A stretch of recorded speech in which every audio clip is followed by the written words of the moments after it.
We are 6 days out from the show. Today is a rest day, active rest day, so won't be hitting the gym today, obviously. I never hit the gym on Sunday, but we're gonna get like an hour in on the treadmill. Make sure we get a good amount of steps in, because it's time to dial all the way in. I'm still at, I think, like 14% body fat, which I was pretty confused about, but I dropped carbs again, and we're adding a little bit of treadmill in every single day, so that way we can hopefully reach 12 by Friday. 5 days.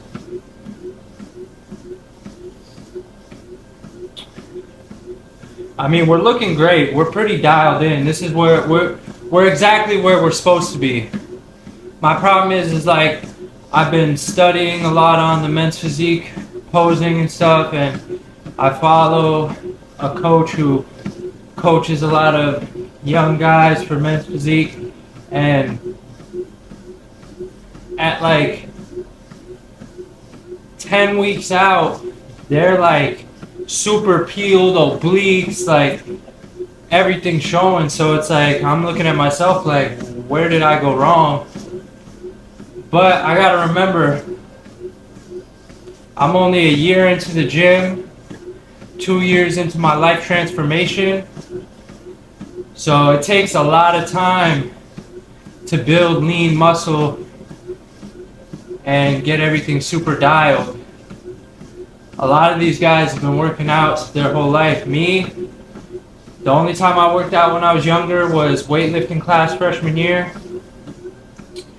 But I was too busy trying to be a cool guy and hang out and smoke and all that, so I never really did that.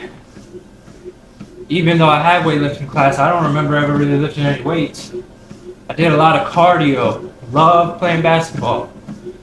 So I never really hit the gym. I never really lifted weight. I tried when I did my 6-month bid in jail. Not tried, but I actually worked out the whole time. I started building some muscle, and then when I got back out, I went straight back to drugs and street life and whatnot. And then I think I tried one more time for about a month, right before everything really started getting dark.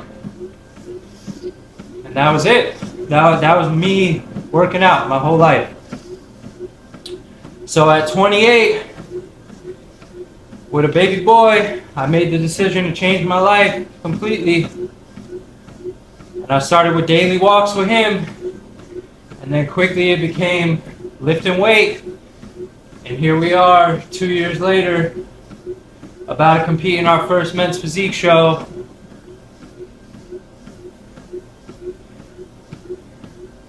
And then we're going to disappear for 6 months from everything. You're not going to hear or see Mr. Redemption for 6 months. Whenever you have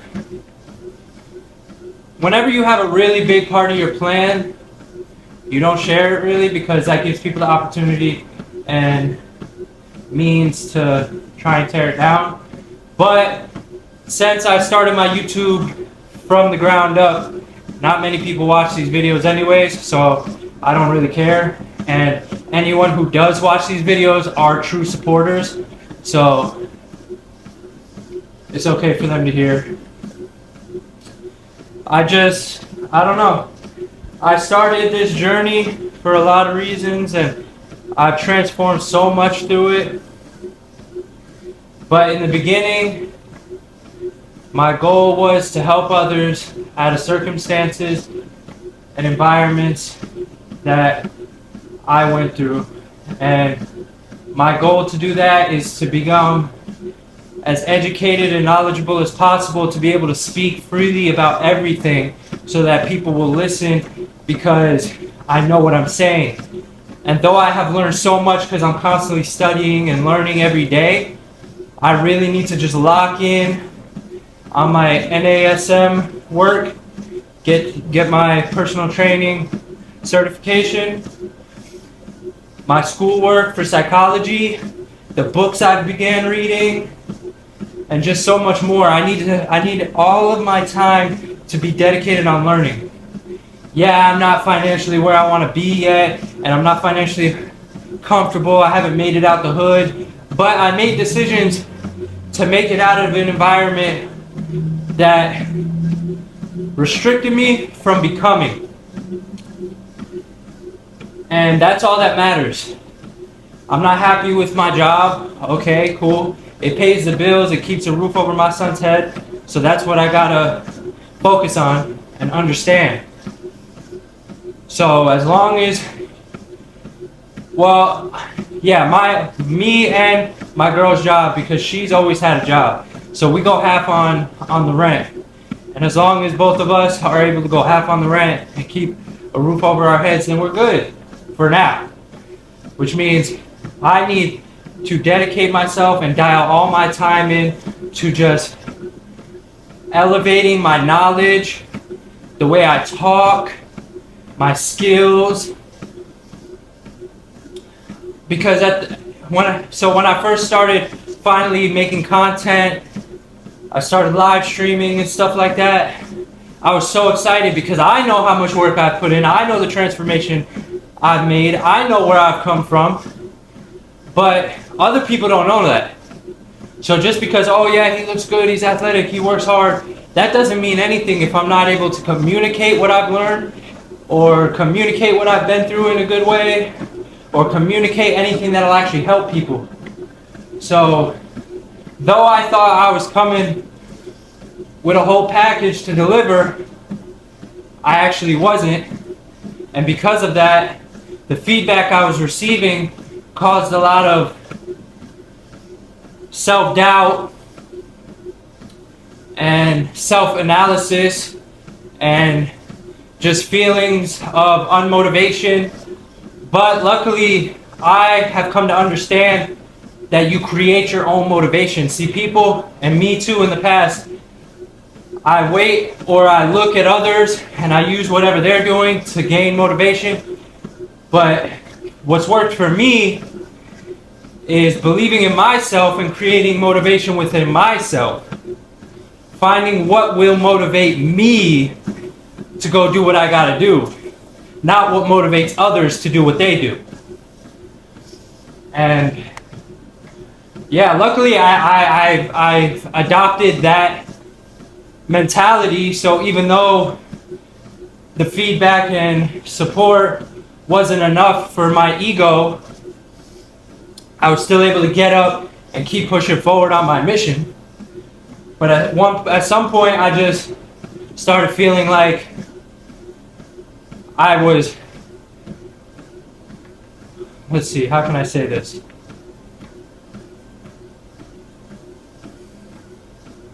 At some point, I felt like I was,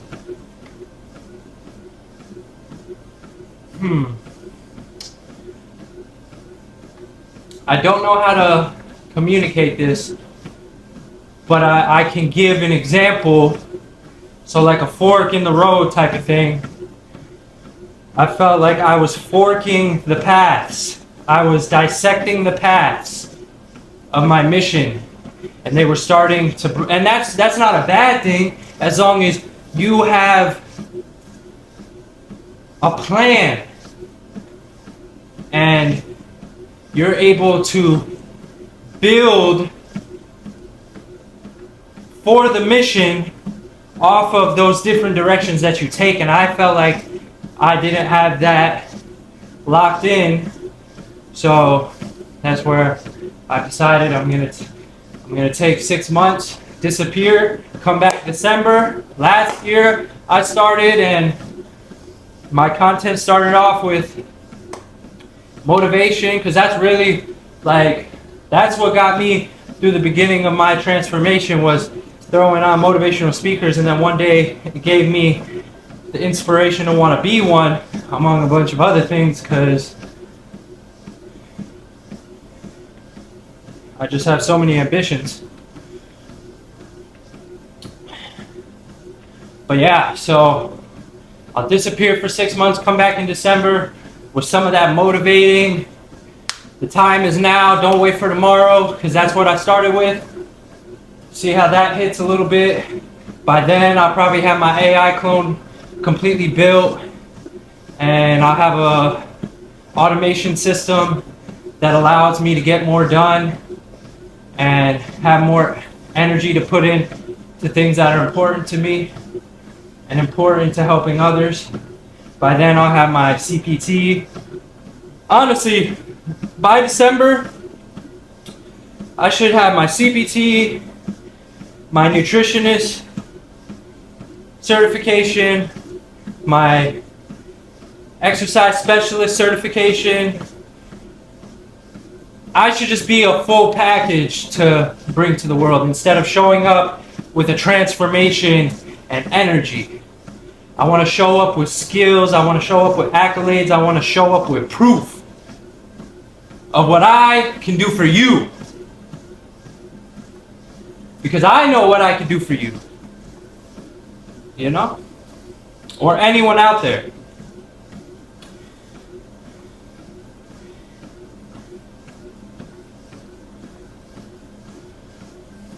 We're all addicted to something. And what I've learned is that when everyone hears the word addiction, commonly the first thought is substance abuse and drugs, which is a big negative addiction. But addiction is all things. Addictions are just habits. You know, addictions are just things you do repetitively over and over to the point where you have to do it, or it becomes a part of your lifestyle. So addictions can be good or bad, but when they're bad, you must redirect them. You have to, otherwise they'll consume you. But what I am is living proof of once they consume you, you can still fight back and you can still make it out. I was addicted to Xanax, Percocets, weed, alcohol for a short period of my 20s, and from time to time I did cocaine, cigarettes, Black and Milds, vaping. I was addicted to lust. I was addicted to pornography. But I was able to completely defeat all of these things, but not on my own will, on the will that God provided me. All glory has to go to God, because without Him I couldn't have the strength to do this. Honestly.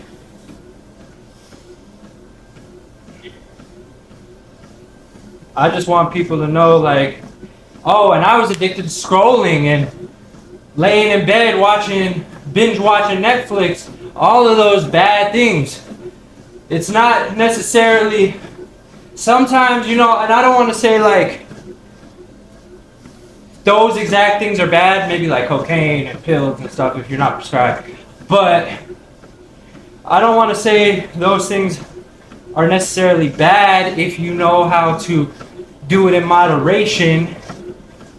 Don't let it control you. But I wasn't able to do that for reasons of childhood traumas and just things I was running away from.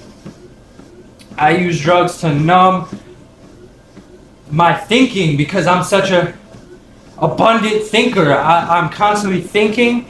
I'm constantly analyzing everything around me, everything within myself. I didn't understand decisions my parents made. I didn't understand the decisions people made. I didn't understand decisions I was making. I had my heart broken by, honestly, I had my heart broken by a girl, but when I look back on it, it was my fault to begin with but I don't know, it can be confusing. I was lustful, but I was young. I had no guidance. If I had guidance, then I would have made different decisions. And that's okay, because I had to go through these things so that way I would be able to do what's best for my kid. So I don't mind having to go through all that trouble in order to do what's best for my kid. You know?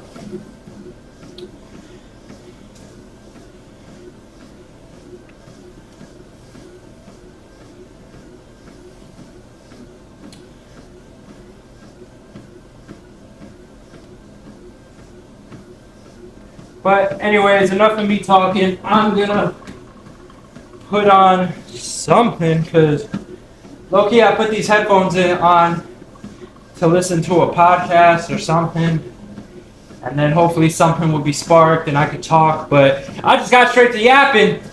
Hey, this is the Yap and Cardio session, okay? See, I started this thing on TikTok. I was doing the Yap and Tap sessions for a long time, where I would show up every day, hit that treadmill, go live, and just yap and tap with my supporters. We got rear-ended from behind at a red light, totaled vehicle. So things in life changed. I started riding my bike to the gym because we're not at a comfortable place in life where we could look toward buying another vehicle. Like my whole life is being rebuilt. It's in the process of being rebuilt. Working on my credit, learning how to deal with finances, all of that. A bike ride ain't nothing to me. I mean, it really sucks that my girl has to do it too, but when we did have a bit of money where we could have got a e-bike, she decided she didn't want to, which is okay. That means that the work that I'm doing is a success because it's motivating people to do what's best for them. And now she's also like paying attention to finances and deciding just riding a bike to work. The whole reason I moved, even though we're not out of the ghetto really, and we're still in environments that we've always lived in, I found an affordable place for us, 15 minutes from her job. I know what I'm doing. God has put a plan within me that just is amazing. But anyways, she realized, okay, you know, riding a bike 20-25 minutes to work is more beneficial than the alternative. So that's good. I don't know where I was going with this. But anyways, yeah, this is like the Yap and Tap sessions, but this is this week's YouTube video for the Prep Chronicles. I probably could have recorded workouts and stuff, but I gotta realize at the end of the day, if I continue to keep trying to spit in a box, I'm gonna end up in these seasons of doubt and unmotivation and worry and whatever else bad energy can come from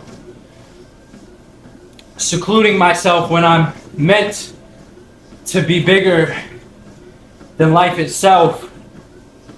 So instead of trying to keep all my content niche and or in a box, I'm just gonna do whatever I want to do, because that's really what a lot of this mission has been about for me, is having control of my life, being able to live freely, you know?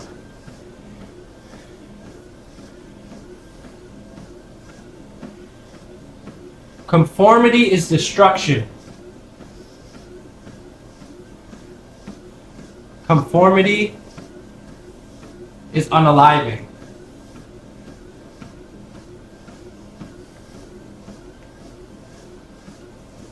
Let's take these off because it's kind of hot. And honestly, I didn't even do a sound check before this. I got the mic right here on the curtain because I felt like if I put it on the treadmill, there would be a lot of like knocking going on and stuff. So I put it right there. It's gonna probably catch a lot of the treadmill sound, but hopefully it caught my voice pretty well. Hopefully it caught my voice at all. I mean, it is on, but you never know. I've had plenty of instances where I thought I turned the mic on, never did. Audio will never exist. There's been times where I've had the mic on, it didn't work, you know, but I feel like I don't see why this should be a problem because it is connected. I don't think it'll be a problem. I think this audio got caught. I know this audio got caught.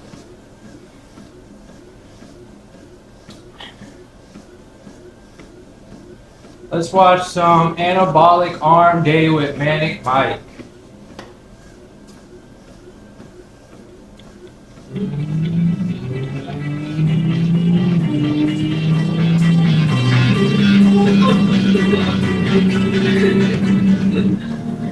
Like some 50-year-old's gonna try and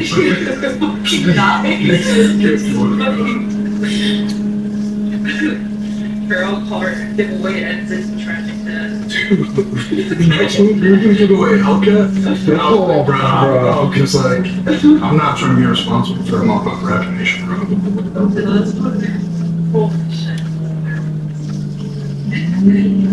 I don't understand why they put that Hellcat decal on the BMW though. Unless it has like a Hellcat engine in it.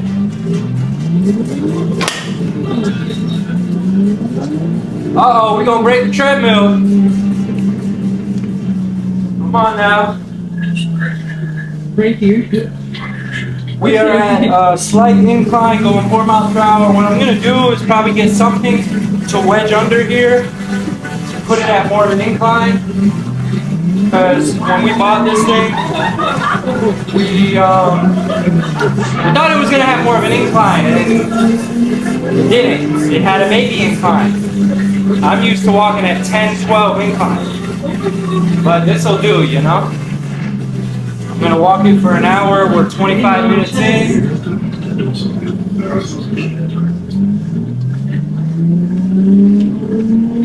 Let's try and walk in the straight path so we don't hit the guardrails and break them. I don't know how they be doing this though. They be recording driving their Hellcats doing burnouts in the middle of the road and putting it on YouTube. Pretty cool.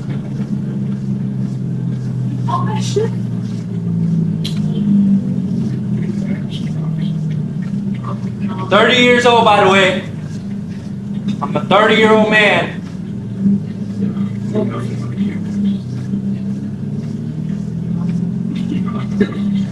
I need more. Just like fucking, I get to drive him and beat him up. Give it to someone.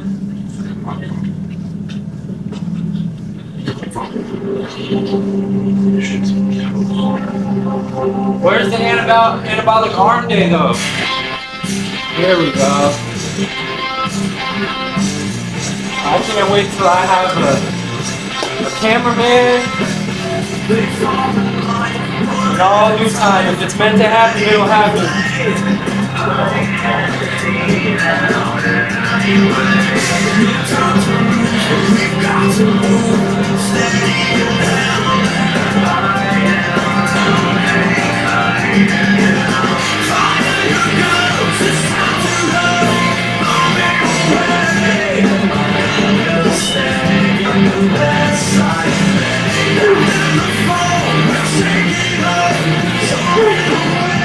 It started with tricep pushdowns with a V-bar handle. Never seen this, but I like it. Well, I don't know if that's what they call the V-bar because it's two different handles that do a V. I use the V, and this one is like the, I don't know, I'm gonna have to look up there.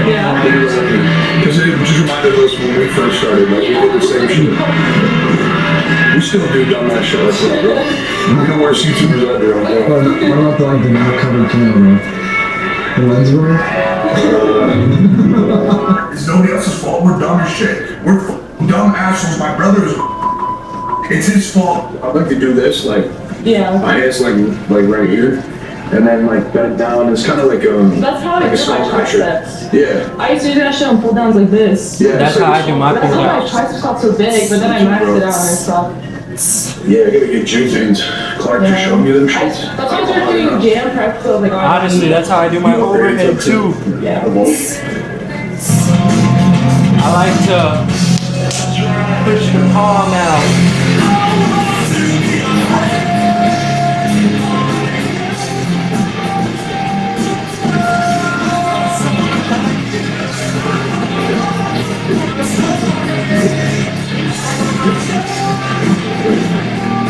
Also, let me tell you something. I have nothing against guys that take testosterone. I'm gonna have to take it eventually.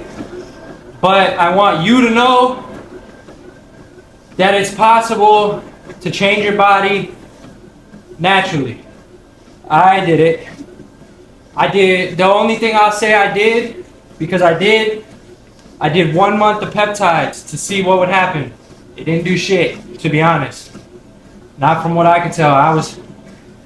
I was too like dialed in, talking about going to the gym for 2 hours a day, running in the evening. Like no matter what, the fat was peeling off. I don't know. I doubt the retatrutide really did anything. And I probably wasn't dosing right either. Who knows? But other than that, 2 years completely natural. Besides that 1 month of peptides. And eventually, I do know I'm gonna take testosterone and peptides because it's just a biological fact that as you get older, you lose muscle and you lose hormones. And I want to be, well, now that I'm like this, I don't ever want to be anything other than this. And I just want to keep getting stronger, faster, and better. So, yeah. But like I said, you can do it naturally. Don't give up on that. And we're gonna push this natural stuff as far as we can.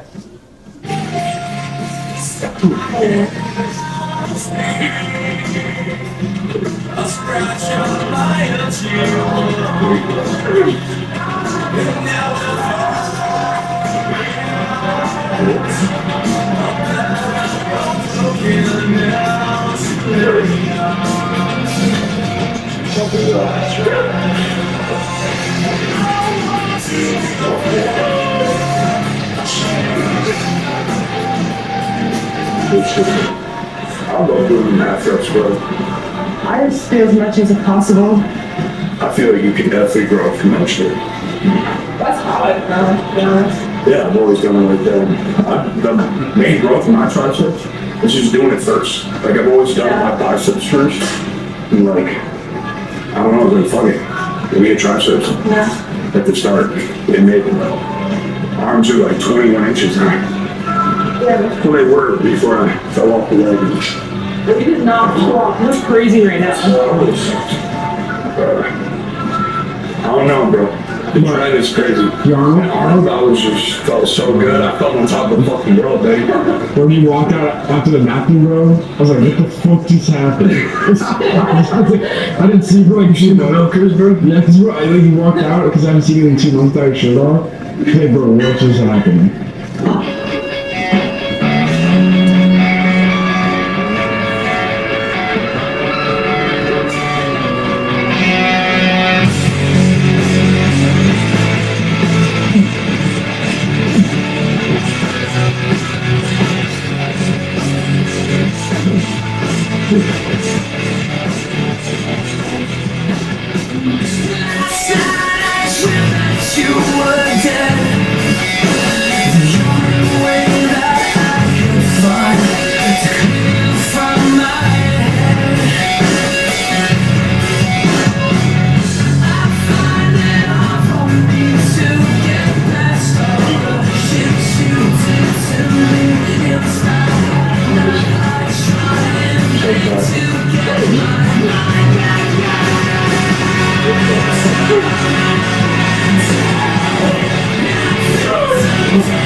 That girl going hard in the paint.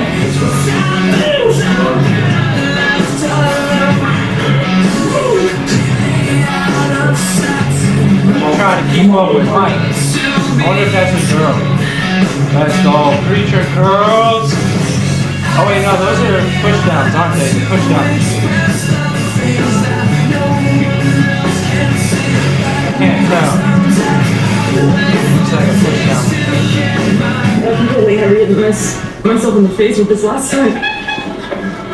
I just didn't know it was gonna like. You're going to have to get you some health insurance. They're going to have to get health insurance.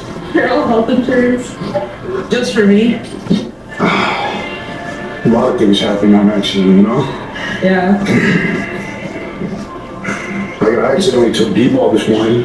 By accident? Yeah, an accident. I got meant to grab like my fish oils. You know? Bro, how you take D-ball by accident? But You could accidentally fall in a needle type shit. Yeah. Yeah. Yeah. I don't know what's happened. Bro is because I didn't know. absolutely hilarious. Why do I believe you, bro? Alright. That was like some nonchalant dark humor right there. Put that, this is like... Funny guy right there. Go ahead. Yes. Roxy!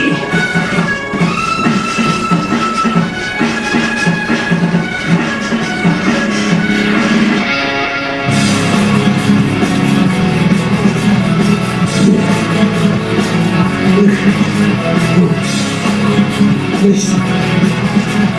Please. A little bit of loneliness, a little bit of disregard, a handful of complaints. I can't help the fact that everyone can see these scars. I want you to want what I want you to feel, but it's like no matter what I do, I can't go with you. Just believe this is real. So I'm watching you turn your back like you always do, and face away and pretend that I'm not, but I'm here because you're all that. Honestly, I wouldn't mind being a part of the feral team. I mean, yeah, I don't juice or nothing, but I don't need to. I got passion, a burning passion inside of me. Let's see.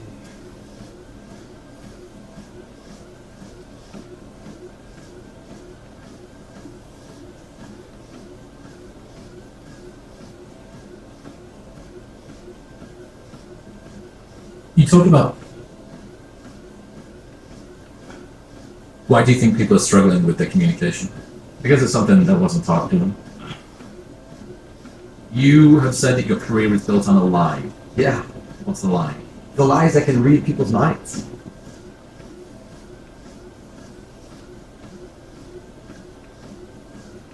Sorry to report, I have a new boner record. Here we go. Want the fastest working GLP-1? For half the price, Roe now offers FDA-approved weight loss injections cheaper, so you can see weight loss. Sorry to report, I have a new boner record. 3 hours, 49 minutes. The Fellowship of the Ring is 3 hours, 48 minutes.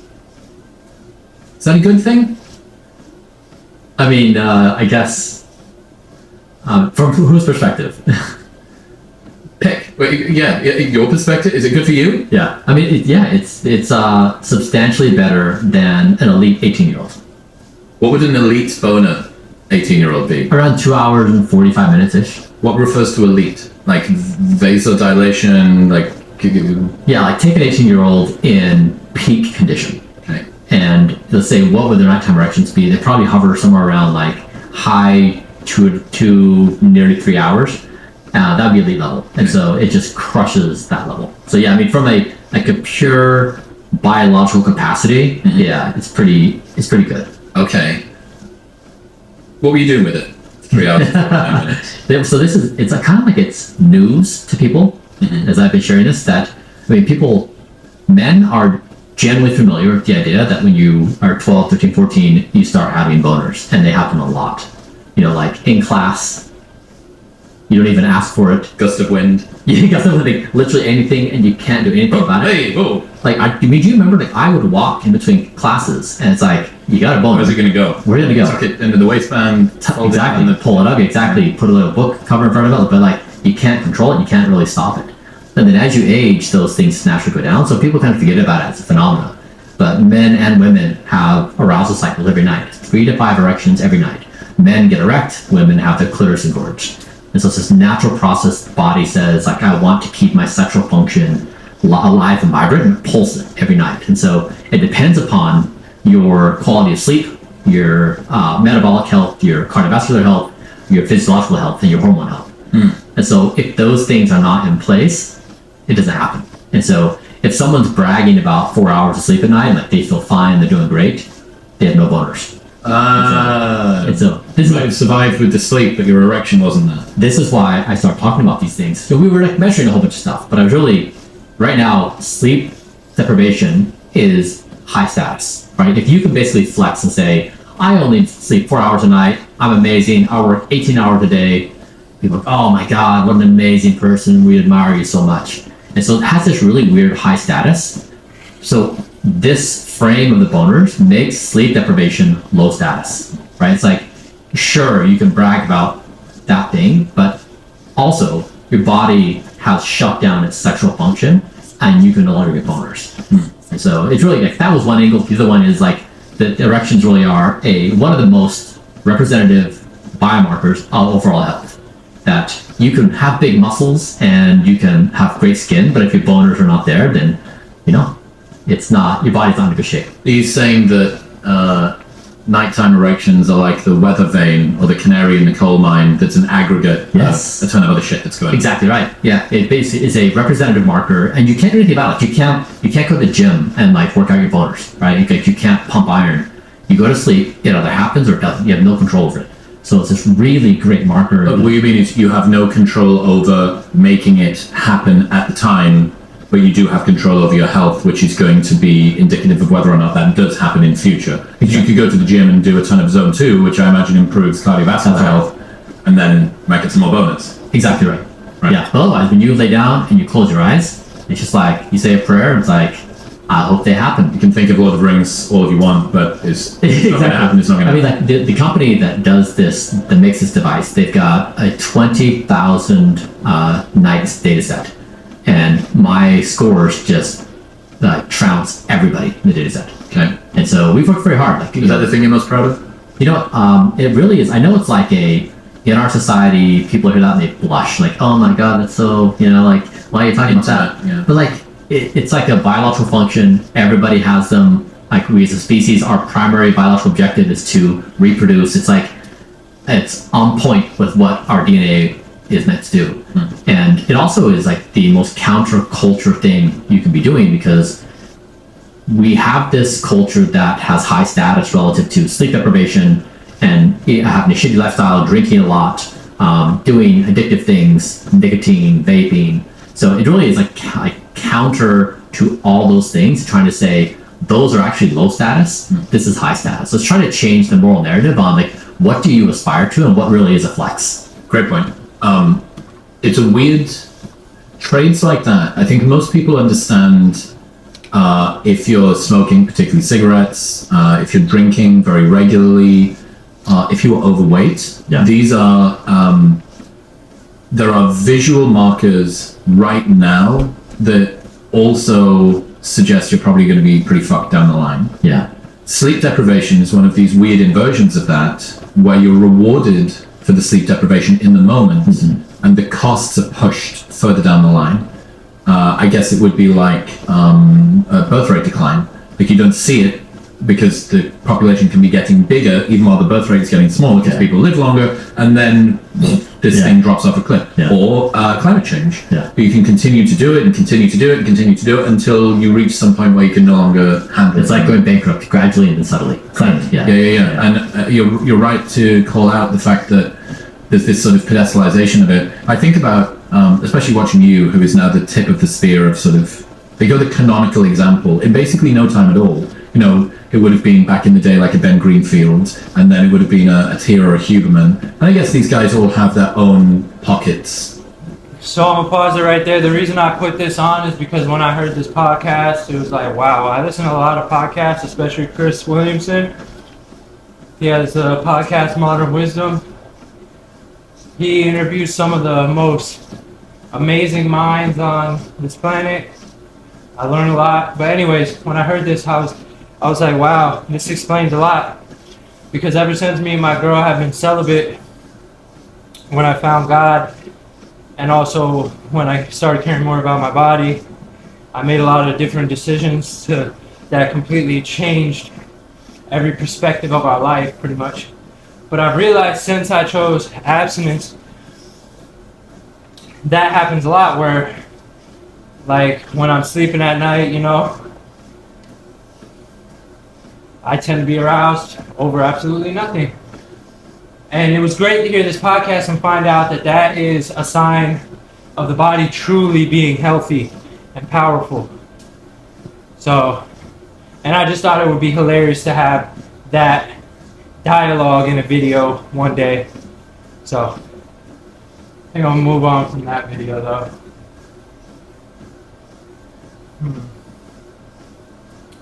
We've been on here for 41 minutes.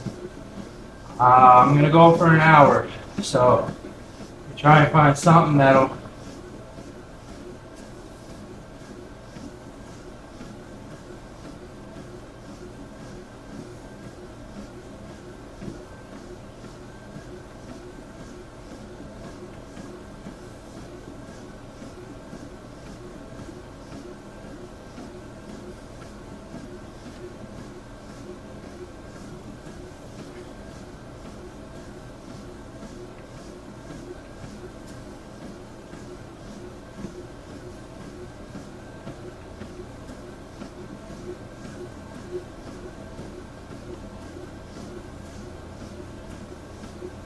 Nietzsche famously said of his own books, I write in a single sentence what it takes other men a book to write, that it wasn't egotistical because it happened to be true.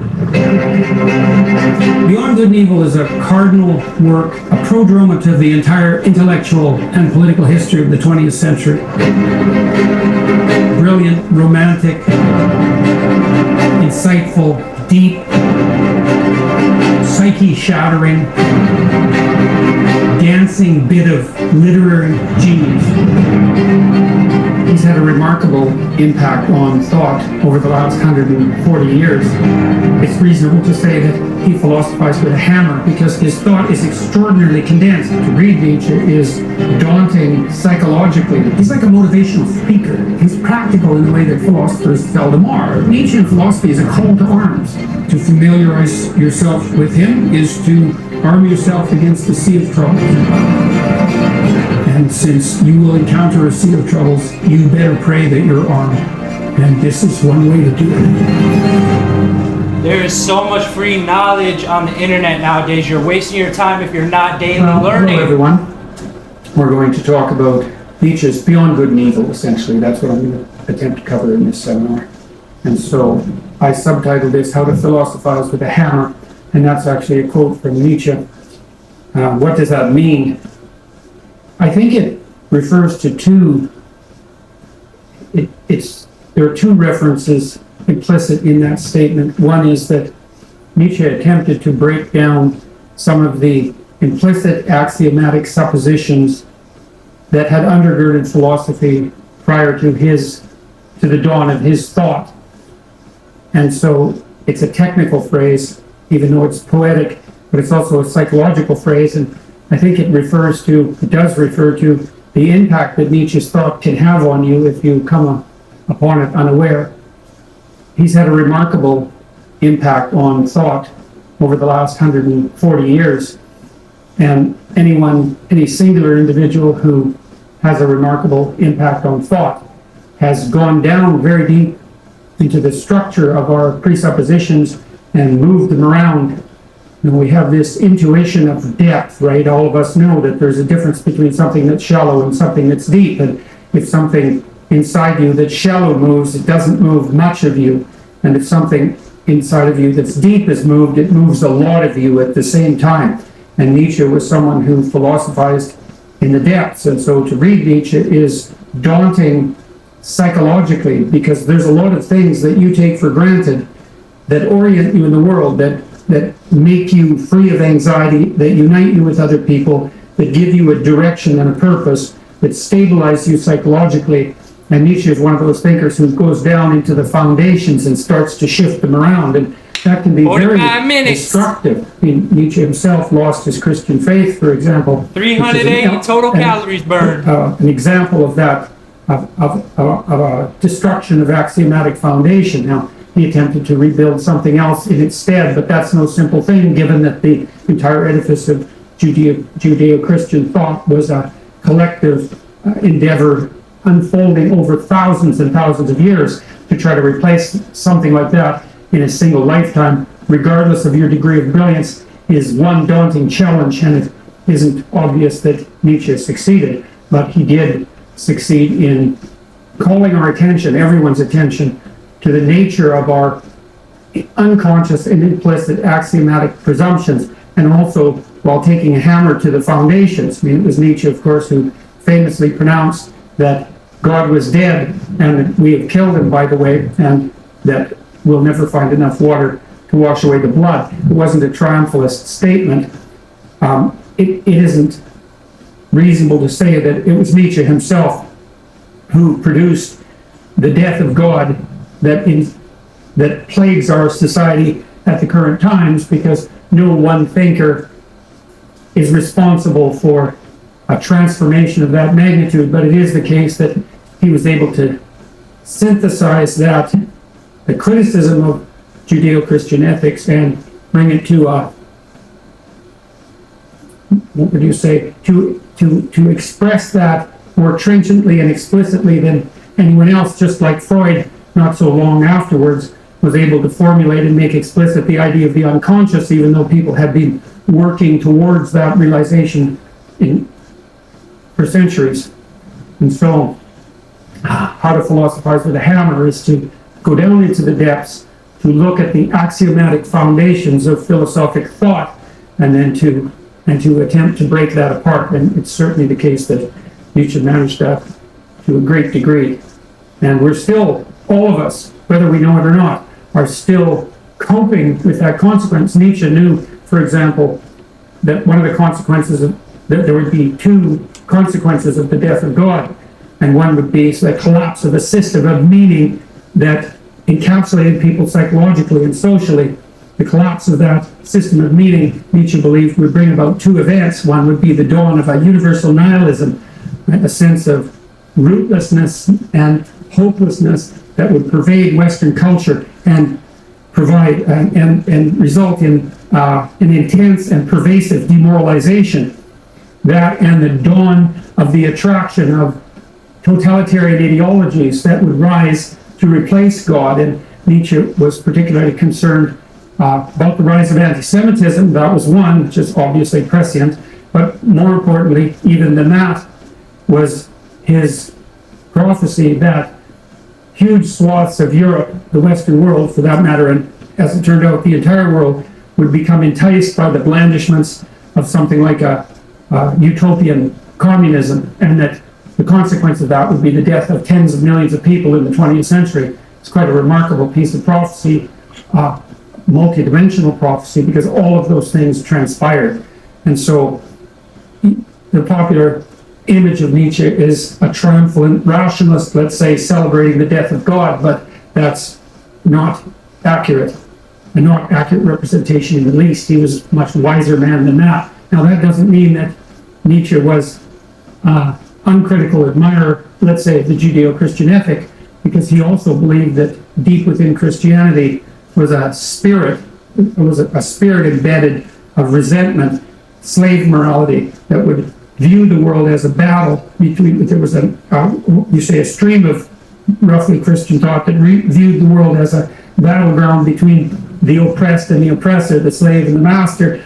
He believed that Christianity was a manifestation of slave morality that was constantly driven by a form of envy, and that would culminate in something extraordinarily destructive. Now, I think Nietzsche's thought was weak on that part to some degree. Nietzsche's a very nuanced thinker, and there's a difference between criticizing Christianity and criticizing Christ, and Nietzsche is ambivalent on that front. I think it might be fair to say that he criticized institutionalized Christianity for its adoption of slave morality, but didn't go so far as to assume that that was part of the ethos of what was central to Christianity itself. Now, Nietzsche wasn't precisely a systematic philosopher. He wrote aphoristically. He wrote using narrative and using poetic tools, which also made him a very strange philosopher and a very strange author and professor, alienated him from from his academic community, because he didn't write in a dry and academic manner. He had this prophetic and poetic temperament, and so he's a very creative philosopher rather than a rigorous philosopher, and so his thought jumps from place to place. He distrusted systematizers. He was also very ill for much of his life and couldn't write in long bursts and tended to think for extended periods of time and then to summarize all that thought in very short bursts of poetic prose. And that's also, I would say, in some part why it's reasonable to say that he philosophized with a hammer, because his thought is extraordinarily condensed. He'll offer you something, aphorisms, very short statements, paragraphs that are unbelievably dense. And what we're going to do, and I think what will be the most fun in this seminar, is to take a variety of those paragraphs and aphorisms and attempt to unpack them. You can do that endlessly. For example, in a book like Beyond Good and Evil, it's not really a book that you can sit down and read all at once, because there's so much packed into it. And when I read a book, I often earmark a page if there's something that I might want to refer to later. And I've read whole books where I didn't earmark a single page. I don't even bother earmarking a book like Beyond Good and Evil, because I end up earmarking both pages of every page. And so Nietzsche famously said of his own books, I write in a single sentence what it takes other men a book to write. And then he says, what other men can't even write in a book? Which is pretty good, eh? Because it's a hell of an egotistical statement right off the bat, and instantly he tops it with an even more egotistical statement, except that it wasn't egotistical because it happened to be true. And so there's whole fields of endeavor embedded inside Nietzschean thought. The whole corpus of psychoanalytic thought is embedded in paragraphs of Nietzsche's thought, saying Beyond Good and Evil. And Jung, for example, was a student of Nietzsche's, not directly, an admirer of Nietzsche. He published eventually a 1,400-page, I believe it was 1,400-page book on seminar notes on the first 1/3 of Thus Spake Zarathustra. That's about 40 pages. 1,400 pages of exposition on that, on 1/3 of what's a very small volume. And so there's a tremendous amount to unpack in Nietzsche. And so it's a mustard seed issue. Christ compared the kingdom of God, if I remember correctly, to a mustard seed, this tiny little grain of possibility that can unfold into this remarkable structure. And poetic language in particular, image-laden language, has that proclivity to contain much more than you'd expect given the brevity of the statement. And that's because the meaning isn't just contained in the words, it's contained in the relationship between the words and the relationship between the phrases and the sentences, and then the poetic relationship of the sentences to the corpus of thought that it refers to. And so it can pack a tremendous amount of information into a very small space. That's particularly true if you write poetically. And Nietzsche was a prophetic and revelatory writer. Thus Spake Zarathustra, for example, is written in a kind of intense, emotion-laden Old Testament language. And many people who are flirting with intellectual development fall in love with Thus Spake Zarathustra, which is this poetic work, poetic fairy tale narrative about a prophet who descends back into his community with a revelation at hand. And it's not a good example of the larger corpus of Nietzsche's work, because he's actually a very clear writer and thinker. But it is an example of the degree to which his philosophy wasn't dry, rational cognition, but infused with a sense of creative dynamism and poetic inspiration. Again, that's partly what alienated him from the academic community of his time. And still, in some ways, Nietzsche is still a fringe philosopher, because he's got this intense romanticism about him. He's not a dramatic character. He's more like a character in a Dostoevsky novel, which is something that we'll touch on as we move through this. Than your let's say typical dry as dust philosopher. He very, very dynamic thinker, and so it's a great adventure intellectually and morally to read Nietzsche. He's a remarkable person, truly prophetic individual. Carl Jung believed, that people lived at different times at the same time. There's some people in the world now who are really living 100 years in what will be the future. right? They're the people who are establishing what the world's going to be far down the road, and there are people now who live hundreds of years in the past, and maybe the bulk of us are somewhere ensconced in the present. There are a few people out there who are on the edge of what will be, and Dostoevsky and Nietzsche were certainly on the edge of what would be in the mid-1800s, and they had some sense of what was going to unfold over the next 200 years and could see that with a kind of unerring accuracy. I suppose that's because they could, like Jung, there are people who are capable of seeing the deep undercurrents in society and seeing which way the wind was blowing or which way the zeitgeist was shifting, the spirit of the times.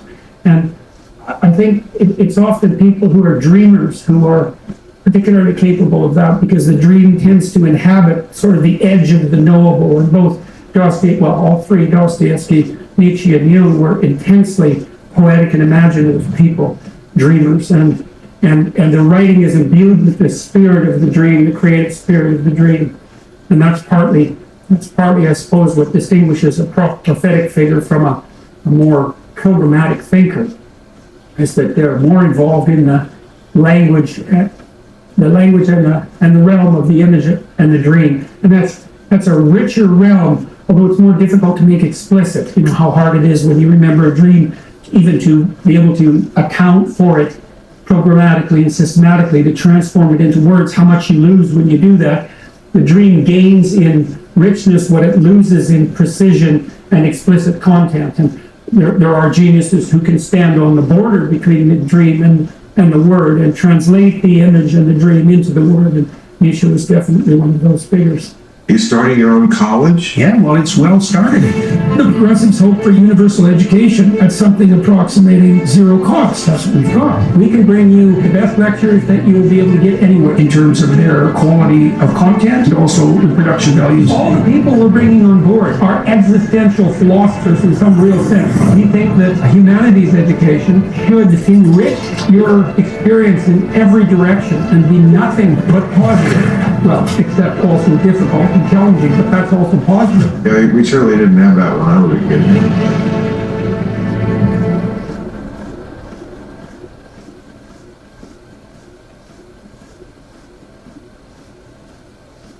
So let's walk through his. We're gonna walk through his biography a bit, so you have some understanding of the structure of his life, and then we're gonna position him in his historical context, so you have some sense of what's going on in Europe and the rest of the world at this time. And then we're going to turn to the exposition of some of his thoughts from Beyond Good and Evil. So he only lived 56 years, from 1844 to 1900, was very ill for much of that time, and so managed to accomplish what he did accomplish, despite the fact that he was working constantly against insuperable odds. He was so ill that he could only work, as I said, for short bursts of time.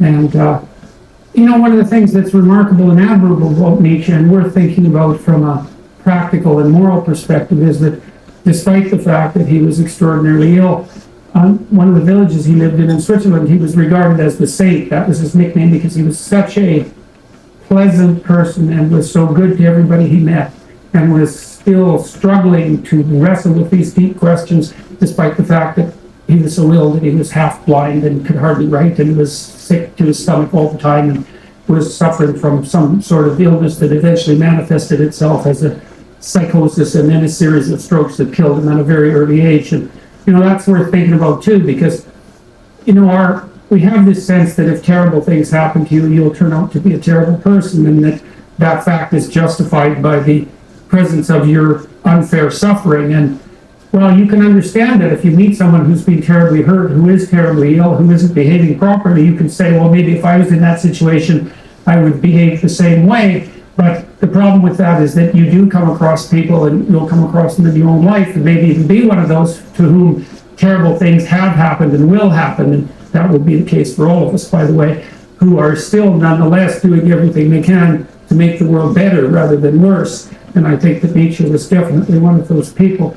And I say that with all due care, because it's certainly also the case that Nietzsche and his philosophical hammerings did destabilize the entire structure of Western civilization, and you can think of him as someone destructive in that regard. That's an hour! I've always thought of Nietzsche, especially in regard to Christianity, as the kind of critic you really want to have around, because if you're sure of yourself, but your foundations are unsettled and in need of repair, it might be your best friend who comes along and taps on the weakest spots so that you know where they are. And that might be initially very destructive to you, because it might even speed the process of your crumbling. But if the consequence of that is that you can rebuild something out of the ruins that's even stronger, then that's part of the process of creative destruction. And I think that Nietzsche was ironically, I'm pushing it here possibly,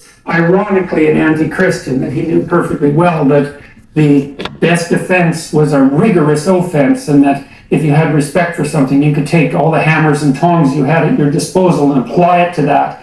And it's certainly the case that reading Nietzsche helped clarify my understanding of the Christian ethos, for example. And if you subject something to a radical criticism and it remains standing, then that's an indication of its integrity and its utility. Now, whether the Judeo-Christian ethos can actually withstand the Nietzschean criticism, you combine that with the Freudian criticism and the implicit criticism that emerged out of Darwin and, say, out of the Enlightenment period as well, then perhaps it's not obvious that anything remains at all. Although I think that's a pessimistic overstatement. We're going to find out that there's a lot more there down in the foundations that will withstand any challenge that we ever imagined. And I think if we do discover that, I think we're in the process of that we can thank Nietzsche for laying the groundwork for that, because without the questions that he had generated so trenchantly and so devastatingly, then the quality of the answers would have been much lesser. So, for example, Jung, we'll return to Jung for a moment. Jung was very much influenced by Freud, especially in his formulation of the unconscious, but he really spent his entire career trying to answer a question that Nietzsche posed, which was, well, on what basis should we erect our morality? So when Nietzsche demolished the structure of Western morality by pointing to the death of God, Nietzsche proposed that human beings would henceforth have to create their own values, right? Because Nietzsche also believed, at least as a young man, that God was a human creation rather than the other way around. And he believed once we dispensed with God that we would have to create our own values, and you can understand that, at least on the surface, as a reasonable proposition. If the values that once served us have now vanished, what else are we going to do but create our own values? And Jung took that suggestion extraordinarily seriously, asking, well, is it actually possible for an individual to create his or her own values? Because that's a Nietzschean presupposition that we could do that. Now, Nietzsche believed it would have to be a whole new kind of person. That's the Overman or the Ubermensch, the Superman, who would be capable of doing that. He knew it was an extraordinarily difficult task. The psychoanalysts, starting with Freud, showed, and also taking a page from Nietzsche, that the problem with the idea that you might create your own values is that it's not obvious at all that you're the master of your own house. So okay, so I was on a walk with my son to the park listening to this lecture, and by the time I got to the park, I got to this part and question, and I immediately had a revelation and my own answer to Nietzsche's question.